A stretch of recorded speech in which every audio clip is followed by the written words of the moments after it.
Good evening, good people. Welcome to another 203K Tuesday. I'm your host, Aaron, the house person, and this is the place you come to find out everything you don't know about the 203K loan and learn how to use that loan to help create, build, and sustain generational wealth.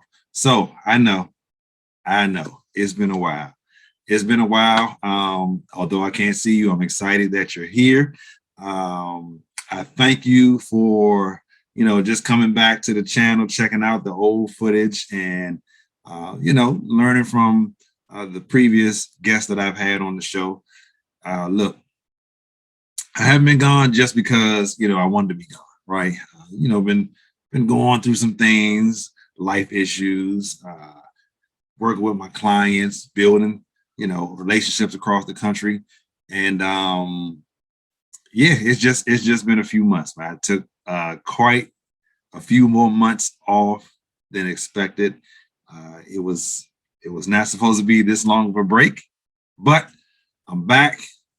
I'm ready, and I got more great stuff for you guys.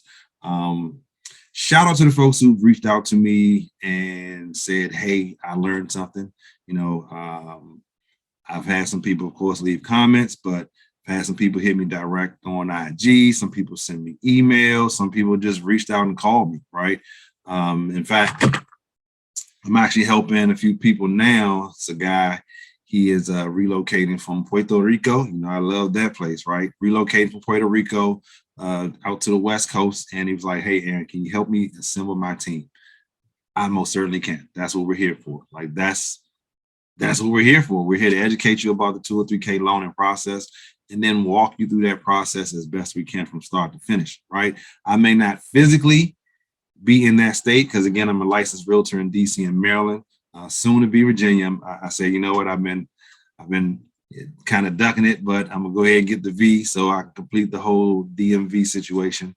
But outside of my touch, outside of my licensed area, I can still help you assemble your team. Like, that's what we're here for. That's why 203K Tuesday exists. We want to bring awareness to the 203K loan, right? We want to make sure that you understand the do's and don'ts of the 203K loan. And then most importantly, we want to walk you through that process and get you connected with people who are going to make sure you achieve success with the least amount of stress possible. I've spoken to quite a few folks, and the experience that they've their experience, right? It could have been easier. It could have been easier. And you'll see some of the interviews coming up, man. One in particular is a couple who, they had an experience. Oh, man. So that episode is on the way, but yeah. And I wish I would have met them prior to. They're actually local, and I would have, I think personally, I think I would have been able to guide them a little better and make sure they're connected with, stronger team members and things of that nature. So, because strength of team matters. It absolutely matters. So, but yeah, man, I'm sorry. I'm sorry, guys. I've been gone far too long. But again, most importantly, I am back.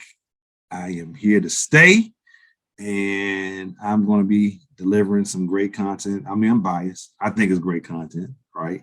Hopefully you guys think the same thing. Hopefully at least think it's good. But I'm going to be giving you some real content, right?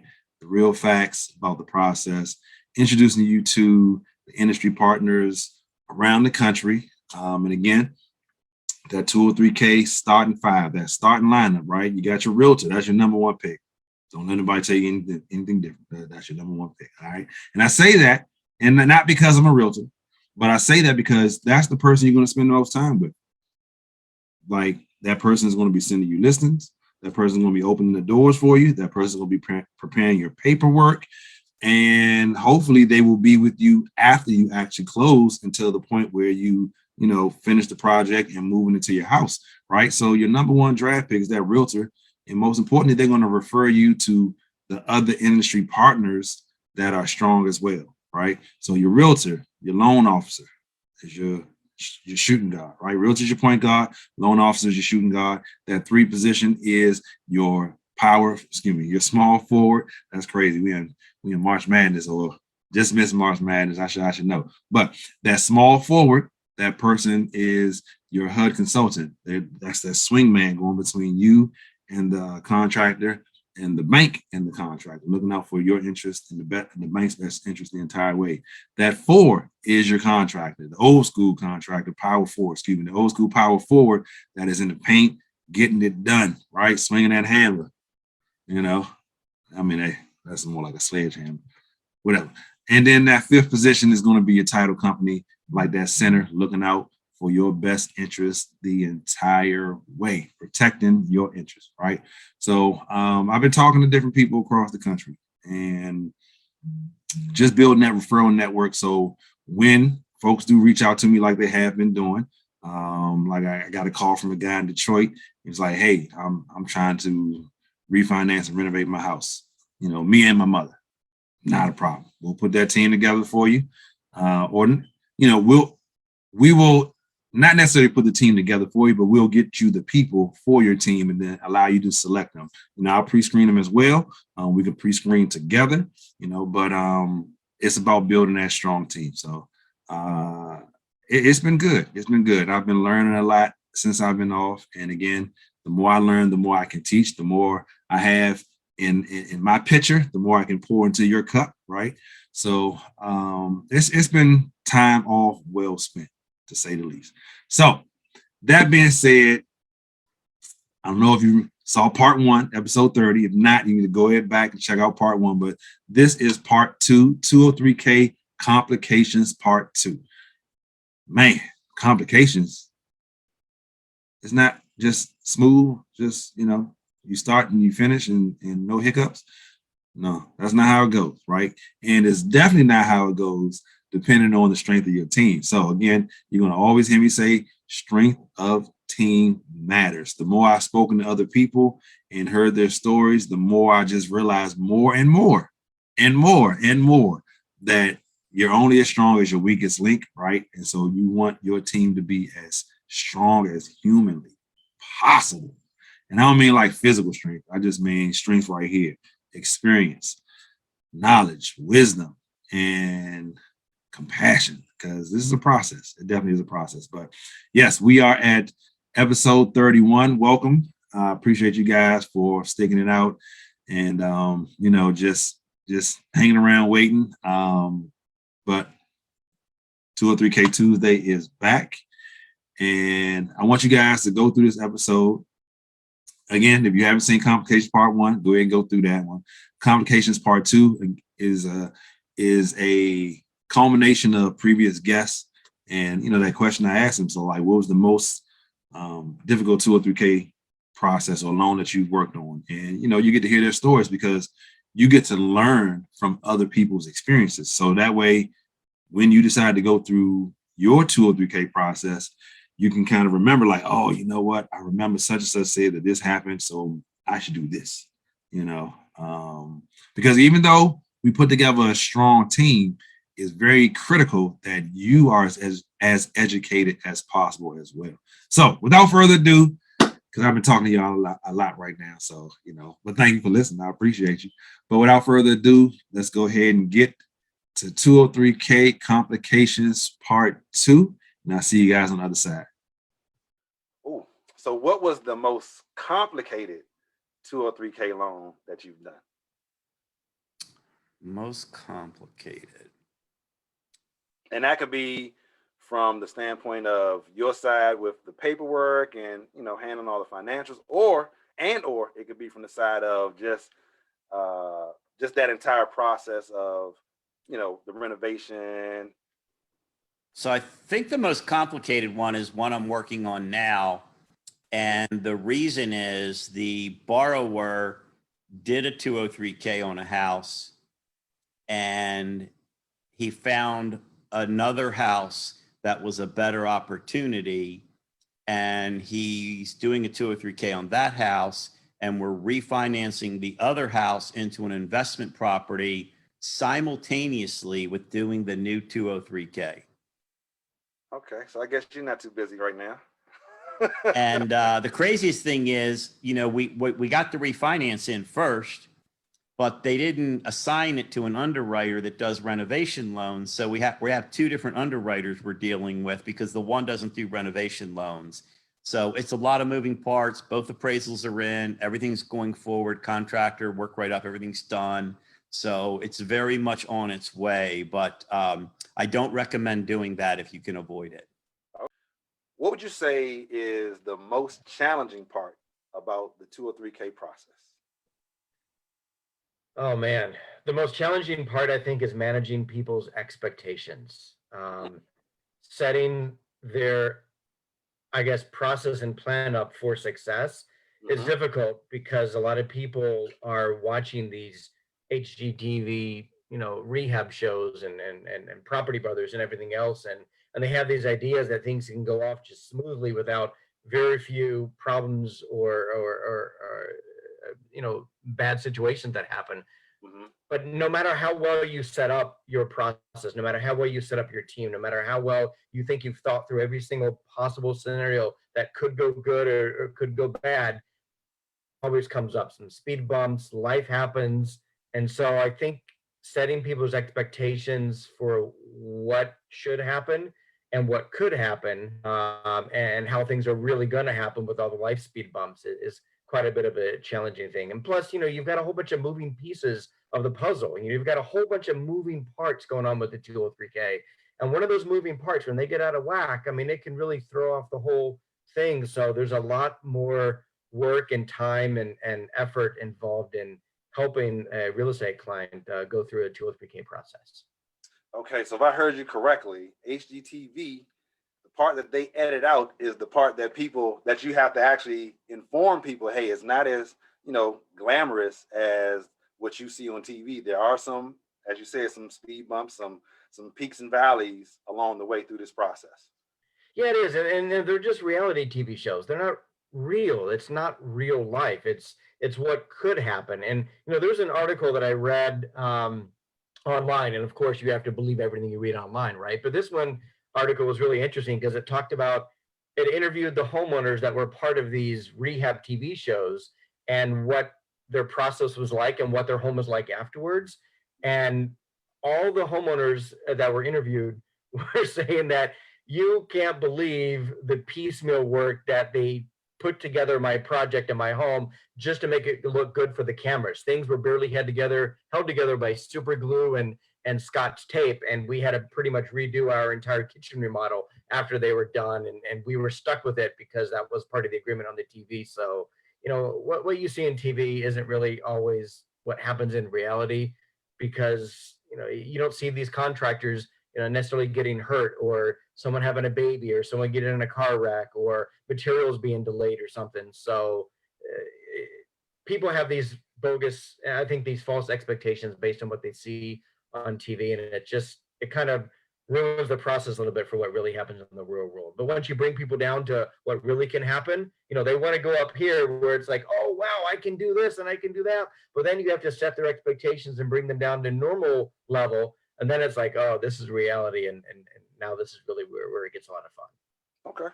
Okay. What would you say is the most complicated 203K project you've worked on? Whew. The most complicated one that I've worked on, to be honest with you, is one that we're finishing now. So what this was is in New York City, we have something called brownstones, which is big. A lot of people like brownstones.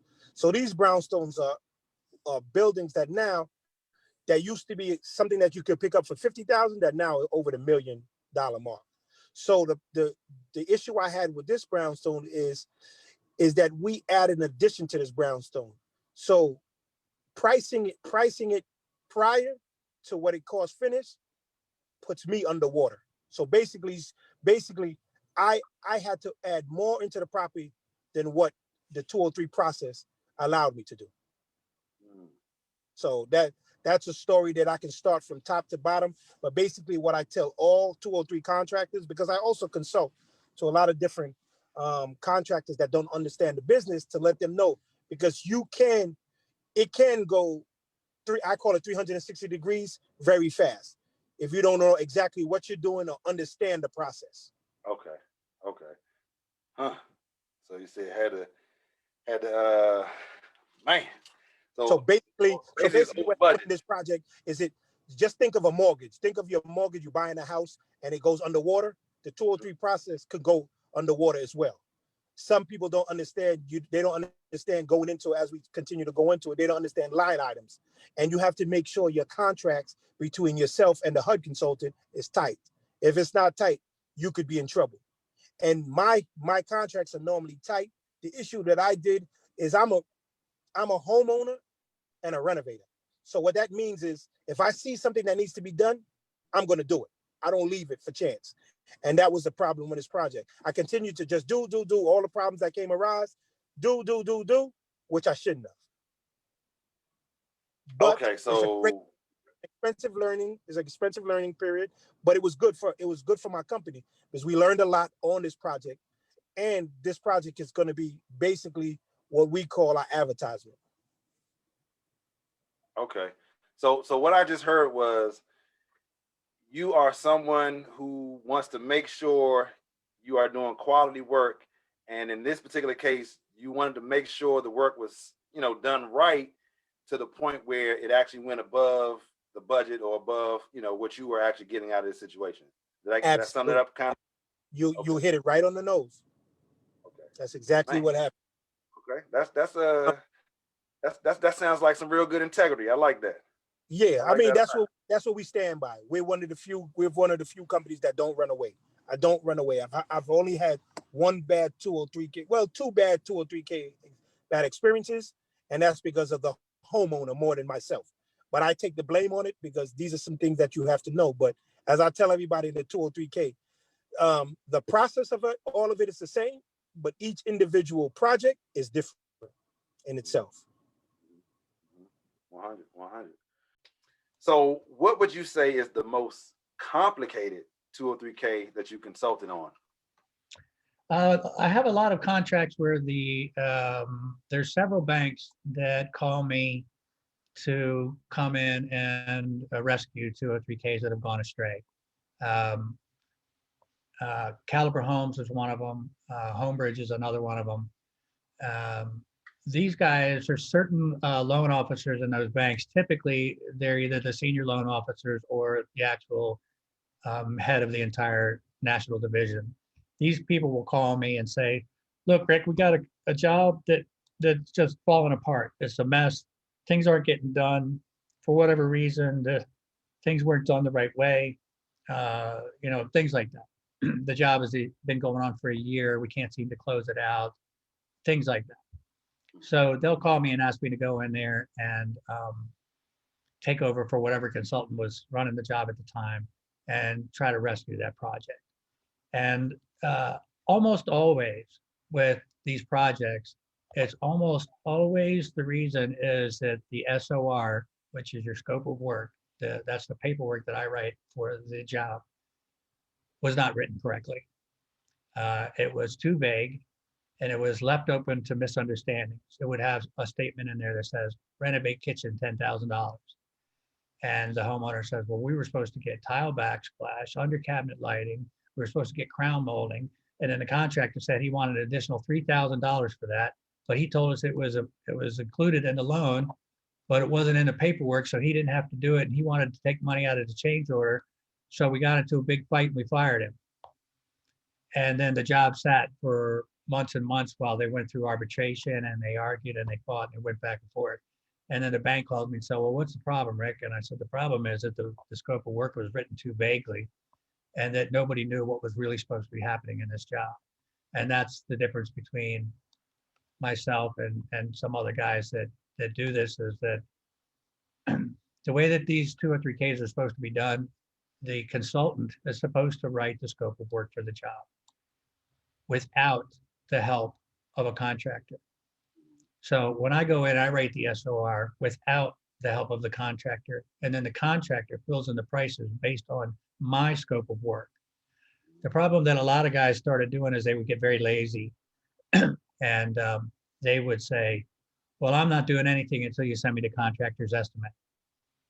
Well, that's not the way it's supposed to be done. You're supposed to do the SOR without the contractor's help.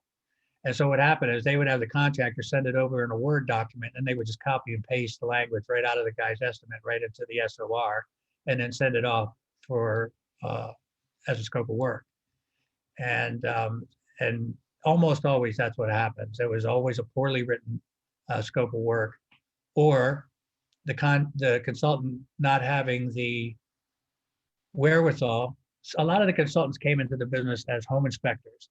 I came as a builder. So the difference is I know what it's like to lose $20,000 on a job. So I know the difference between, the difference between painting a house with eggshell and 5 semi-custom colors and painting the entire house out of shell white flat. And I know the difference in the struggles that you have in an old house. I live in Annapolis. We have houses that are over 200 years old here. We have houses that I've gone into that we had to have windows custom made that cost $8,000 a window. And those kind of things can really throw a job off if you don't have people who are used to working in historic districts and things like that. And so 9 times out of 10, it's just a poorly written scope of work. And so typically what happens is I have to go back in, help the people address what is really going on. A lot of times they end up having to limit their scope and remove things from the scope of work in order to get the house closed out, or they have to go back to the lender and try to refinance to take more money out to finish the project. So it's never a good experience. It's almost always, I don't want to say it again, but it leaves a bad taste in everybody's mouth at the end, and they think that the program didn't work for them. But that's why it really comes down to having the right consultant. Okay. And you hit the nail right on the head, because like I tell you folks, the consultant is your swingman, the person between you and the contractor. And as Richard just said, they're supposed to do their job first, separate from the contractor, and then give the contractor their report, and the contractor works off of that versus the other way around. So that's why it's very important you have the right people on your team to ensure that you have as seamless and worry-free of a process as possible. So Richard is definitely one of those people. So as far as complicated processes with the 203K. Let me take a little. What would you say, and everybody's experience is different, but what would you say is the most complicated 203K that you've ever worked on? So there isn't like one in particular. There isn't one specifically that was complicated. It's just that sometimes you run into, some road bumps in terms of like the lender and what they deem. Sometimes I've run into some issues with the appraiser when they come out to like verify the work, and to make sure that verify the work, especially when we've had like a small change order or contingency, where we need to use some of that contingency money. That can be a little tricky, and you have to provide extra documentation on that. But so I would say in the beginning, some of that was complicated. I'm like, hey, this is something that we need to do. The borrower or the buyer or the homeowner agrees, but it wasn't in the original scope. So then going through that process, making sure that change can get funded was a little complicated in the beginning, but now it's something that, we're extremely familiar with and can navigate through. Okay. Yeah. So that doesn't sound like too much of a horror story, so that's a good thing. Nah, no. A couple of changes here and there. I have a ton of construction horror stories, but they're not necessarily based on the fact that you had a 203K loan. You know what I mean? So like, once we get behind the walls, sometimes you just never know. So we really like, we pride ourselves on the bigger projects where we can, get behind those walls and see what's really going on. A lot of times when you're just trying to make what's there look pretty, you're not really addressing the real root of the issues. So, so just definitely, if your budget can can withstand, you know, a deeper look into the systems of the house, I definitely encourage you to do that. Okay. Yeah. And what would you say is the most complicated 203K loan that you've dealt with? It would be a multi-unit, and I know the transaction. I just want to be careful and not giving too many details, because I might slip some names and stuff. But no name. It would it would have been a multi-unit renovation where there was going to be a change in zoning, and all of the assets were a gift. Okay. So that's where, just in the asset documentation and the amount of work and rewrites that were being done on the multi-unit, because the municipality where you're doing the rehab, they're the one who designates zoning, right? So it's not the realtor, it's not the loan officer, it's whatever city or municipality that you're in. And during the process, the applicant was finding new information that they needed to do on one of the lower unit in order to make it legal. And they kept discovering other stuff that needed to happen. So that would result in rework of the scope, which also resulted in updates on the appraisal, which ultimately also required additional money and reserves because of the unit count. So we were doing it was a 3-unit that was being converted to a 4. Okay. So all of this was happening during the purchase, and that was very complex. Not because of the rezoning, we didn't have a lot to do with it, but the attorney, title company, and the applicant had a lot of work that it was a hard stop for us at some times because of the work and the rewrite that needed to be done. Like we were good in regards to financing. Okay, so income and credit is okay, but now the money keeps changing and the collateral kept changing. So that was very challenging. That was challenging. But finally got it done. Everybody's happy. Yeah, we got it done. They are super excited. They've been like recording their progress on social media. So it's been really cool to watch that happen. And you know, they're a group of young people, but you can do this in your 70s. There's no age limit on getting this type of financing done. There's no restrictions on that. So if this is something that you're looking to do or a dream you're looking to achieve, now's the time to do it. Now's the time to do it. All right, so there you have it, and there it is, episode 31, 203K Complications Part 2. Man, so what you think? Like, what was your number one takeaway from what you heard? Was there something in there where you said to yourself, you know what, I'm going to make sure I avoid that altogether? Was there something in there where you said, okay, I didn't even think that was a possibility? Whatever your takeaway was, your number one takeaway, be sure to put it down here and let me know. I'm curious to know what that takeaway was. And, by you doing that, expressing what your number one takeaway is, that may actually highlight something that somebody else didn't necessarily hear, or they didn't hear it how you heard it. You know what I mean? So it's like a collective thing. We all can help each other by dissecting this information and sharing what our thoughts are. Because, again, nobody has the same brain, right? So prime example, you could be in a group of 3, 4, 5, 6, 2, whatever, right? On the same corner at the same time, see the same accident and describe it differently.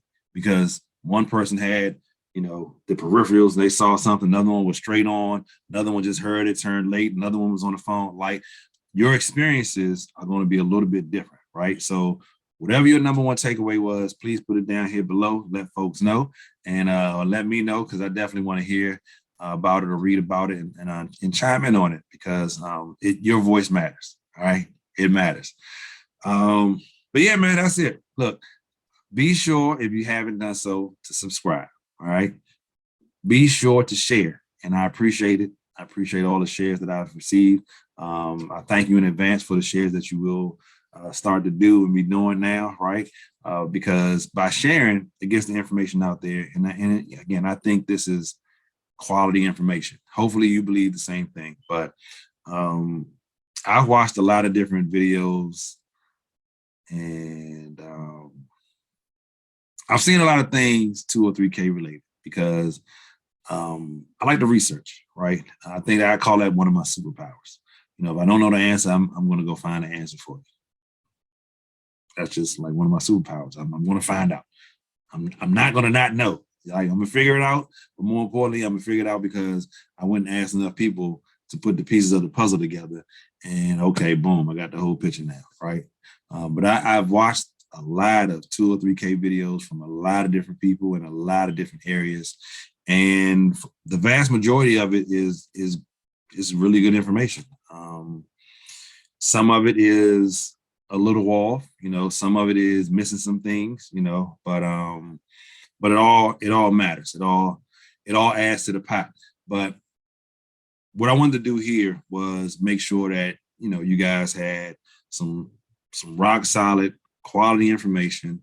And again, you meet the people who are actively, and I stress actively, because again, you want people who are actively doing it, right? Because rules change, things in your municipality change. And again, if you're not actively doing it, that person doesn't have the chance to gain as much experience as someone who is actively doing it. So I really stress the fact that I am looking for people who are actively helping other folks navigate this process. I want to talk to them, and I want you to hear from them, because you may say, you know what, I really want to do this, and I need such and such, right? Again, that's what we're here for. So subscribing, great. Sharing, great. Make sure you ring the bell, so that way you know when the next episode, you don't have to set your alarm. You just say, okay, oh, I just got a notification, right? You want to get those notifications. And again, comment. Let us know what you're thinking. Let me know what you're thinking. Let everybody else who's watching this know what you're thinking.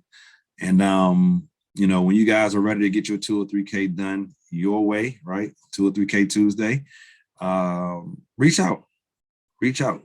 And I'm excited for the folks who have reached out and said, hey, look, can you help me build my team? I most certainly can. Like that is one of the reasons I'm here.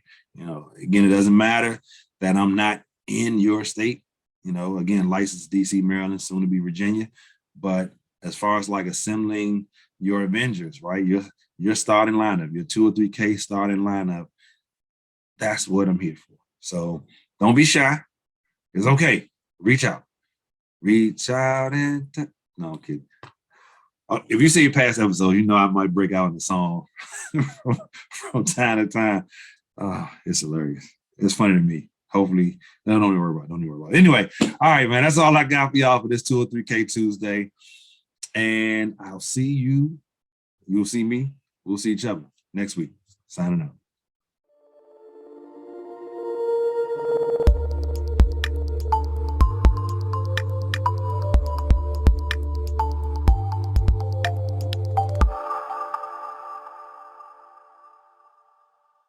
Be sure to like, subscribe, share, and ring that bell. Thanks for watching.